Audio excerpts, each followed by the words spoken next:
Hi guys, welcome back to Always On. It's our next set of conversations. Always On is our conversation that we do that talks about the intersection of church and media. We did a really good series with Rich and Zhao just on church media, where we're at.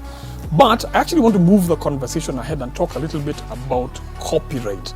And I have probably one of the best experts I could possibly get for this. She's a good friend of mine, and she's an IP lawyer, so intellectual property. She's an entertainment lawyer as well, who's worked with many of our top artists. If I started mentioning them, you guys would be blown away.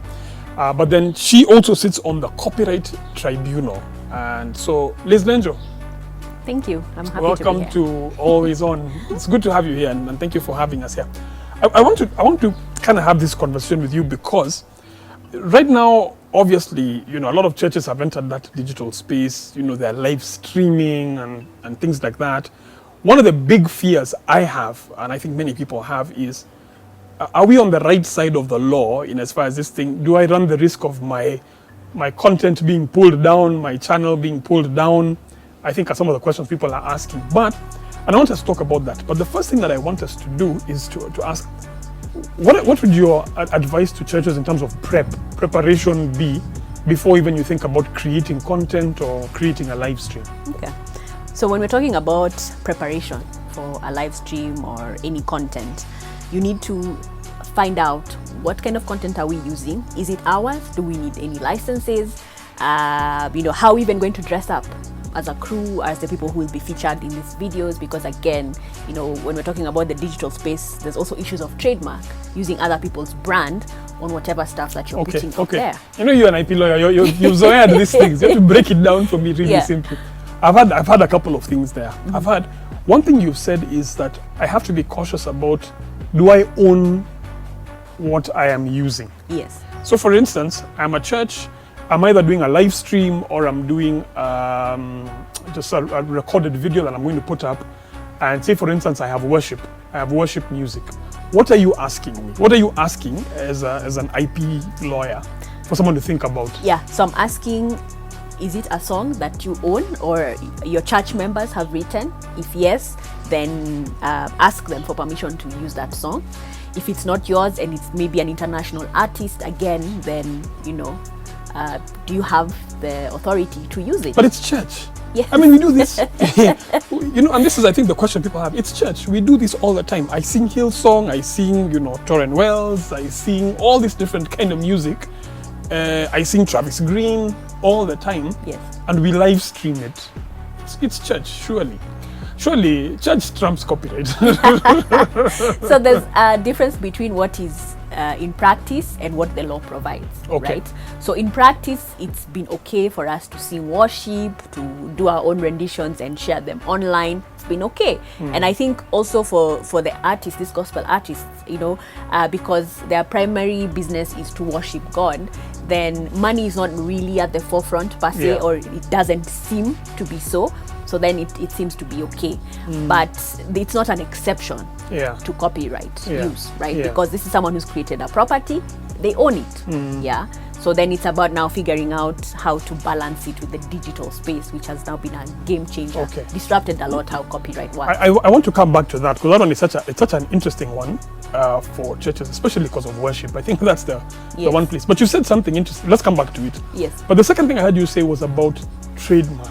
Yes. And we were having the conversation earlier, and you were telling me about how, sometimes you watch a video and like a guy is wearing, say, like a top that's branded Nike or whatever it is, and sometimes it's blurred out. Yes. There's different reasons for that when you're doing it as a video. Tell us about that. So the reason it's usually blurred is because you're using someone's brand. And the way you're using it might not resonate well with how they use their brand, which might interfere with how they either make their money or how their brand is perceived. Because with a trademark, we have what is called goodwill, which is you buy something because it's Nike or because it's Fubu or whatever, right? So you interfere with that. So then they can come back at you and say, you know what, I don't like how you did this. I have actually lost money. So do you want that on your head? That's so interesting for me, because I always feel that the reason why they blur them out is because I'm like, I don't want to give that brand props. Yes. So I'm trying to cover it. But what you're saying is the brand could sue you. Yes. for misrepresentation of their trademark. Yes. And that's why many Trademark times dilution, there's an offense like that, right? You're diluting my trademark, my So, brand. yeah, I've invested so much money. So here I am, I'm doing, say, a youth service. I'm doing a youth service for church, and I'm looking as trendy and as hip as I possibly can, and I can be sued by the trademark owner for misrepresentation. Exactly, because they have their own brand ideas, their That's so brand interesting. ideologies. That's so. Okay. That's Yani. So my mind is blown. Let's go back to this thing for especially worship. Yes. So what you're saying is that with every with every piece of content that's created, there's an owner. Yes. And I don't want to get too technical. I know we can do the jargon and whatnot, but there's a copyright owner. Yes. And every time that work is used by somebody else, the copyright owner has a claim on that. Just tell us a little bit about that. So what copyright does, it gives you a certain set of rights to assert how you use the work. Yeah. And predominantly it's about how you share the work, because by sharing the work is how the copyright owner makes money. Hang on. So that's interesting. So it's like I design cars. This is my design. If somebody else used that design, I would have to benefit commercially off of that. Exactly. You're saying even with music, even with worship songs that people are using, if you use someone's song, they have a right to benefit from it. Exactly. And you see with copyright, these rights survive for for the lifetime of the author, and then 50 years after death. So after 50 years from the death of the author, then they go into public domain, they become free to use. Yes. But chances of that right now are very slim, right? Because we're using a lot of current music, which means copyright still subsists. Yeah. So then I have to talk to the author before I use the work, because I'm interfering with that right. At least, let me ask you, churches have been doing worship music, streaming it live, putting it up on their YouTube and other platforms without any issue. How come? It's possibly an issue of how these authors have related with the different platforms.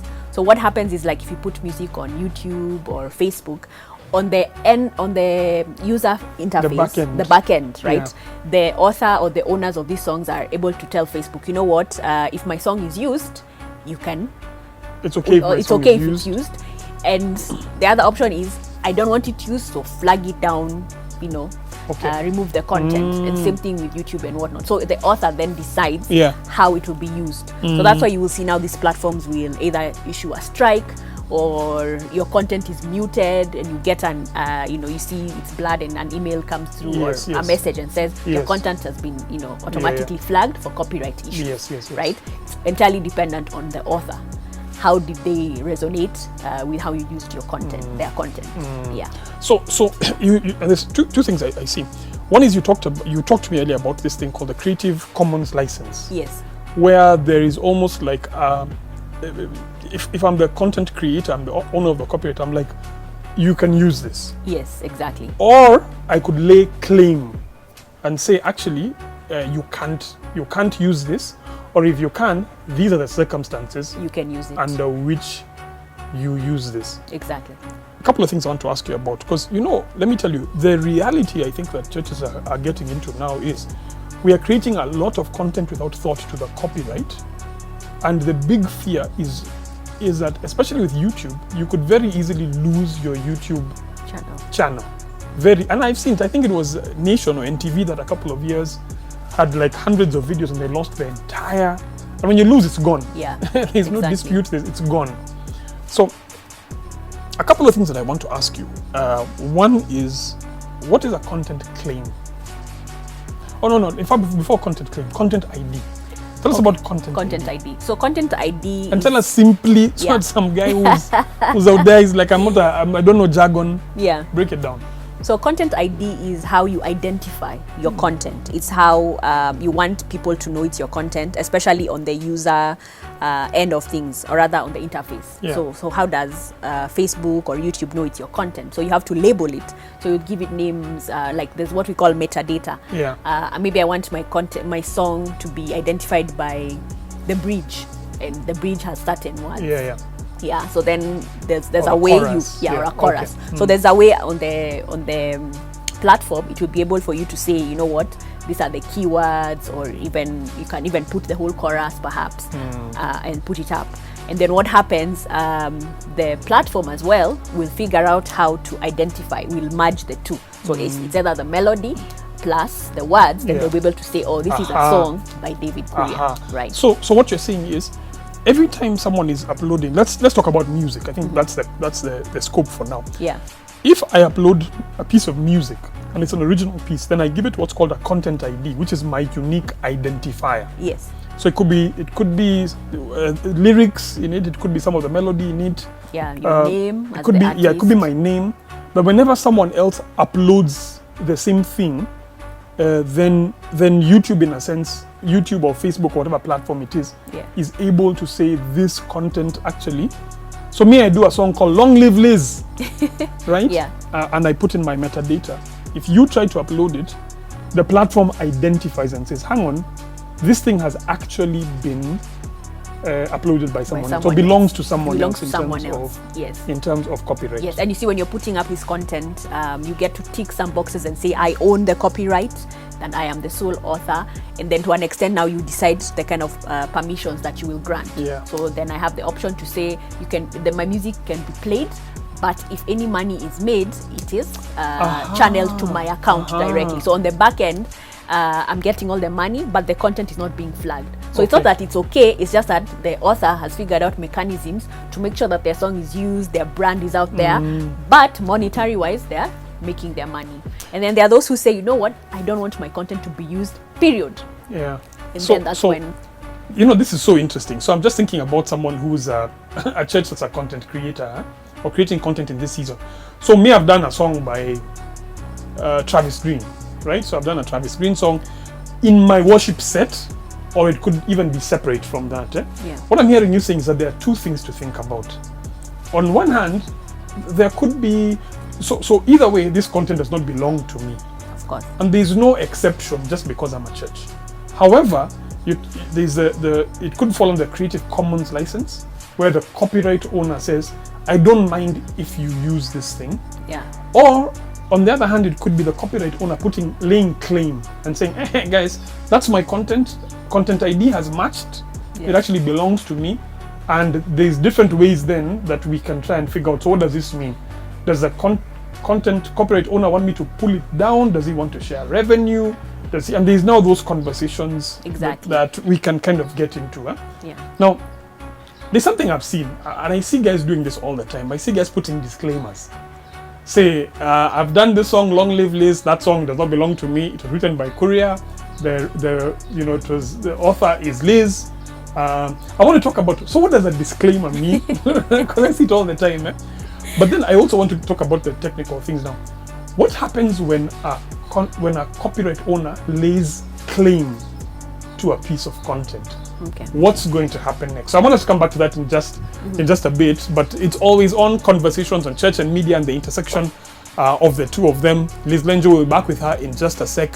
But for me, the big thing out of this is be very cautious with copyright.